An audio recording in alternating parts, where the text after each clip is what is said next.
წუხელ 2 საათი იყო.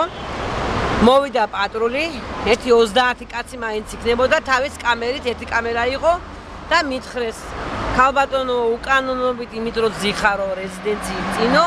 ახლა უნდა აგაყენოთ და უნდა წაგიყვანოთ თქვენ სახლში. მე ვიფიქრე, არა მეთქი როგორ მე უკანონოდ ატოვზივარ, მეთქი მე პრეზიდენტს ვთხოვ, მეთქი რომ 20 წუთი მაინც მიმიღო, მაგრამ მე ვინ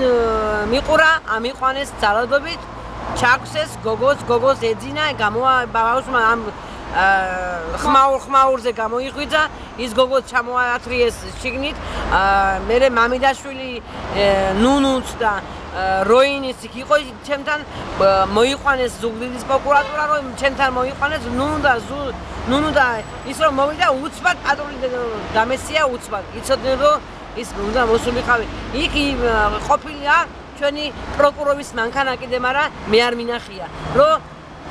ყველა ჩამოსული იყო ზუგდიდი იქა მოვიდა კიდე მითხრა ახალგაზრდა ბიჭი იყო მე ვიცანი რომ ზუგდიდის 1-5-10 კაცი იყო ვითომ იქა ვარ და რეზიდენციიდან ვარ შეგნითო და შეგეხვდეთ ეს რომ წასულიყავით სახლში ყველაფერს გაიკეთებდო მაგრამ მე არ ავდექი და აი ძალადობით მომიყვანეს აქეთ აი ესენი ყველაფერი გამიტეხეს ახლა გზაზე მე შეურაცხყოფა და ისინი არაფერი არ მოუყვანიათ რას მერჩით მეუთხარი აი ეს არის საქართველო მეთქი მე პრეზიდენტთან შესვლა მინდა მეტი არაფერს არ ვიტყვი და პრეზიდენტს ასე გაცა განკაკურდება მეთქი დაღუპულ დედას განადგურებულ დედას ზეზე 4 დღეა რო ზის და ასე რო წამიყვანო და ქალბატონო ჩვენო ყაჩაღები არა ვართო ჩვენ ვართო პოლიციელები ნუ გეშინიაო არაფერს არ გიზამდო ბავშვმა დაიწყო ტირილი მეუთხარი დედიკო არიტირო დაანები თავი წაგიყვანე სადღაც ნუ გეშინია მეთქი წამოვედი და აი უკვე ვარ ზუგდიდში ახლა რა საპირე ქალბატონო ახლა რა ვიცი რას ვაპირებ განადგურებული ვარ ძალა არ მაქვს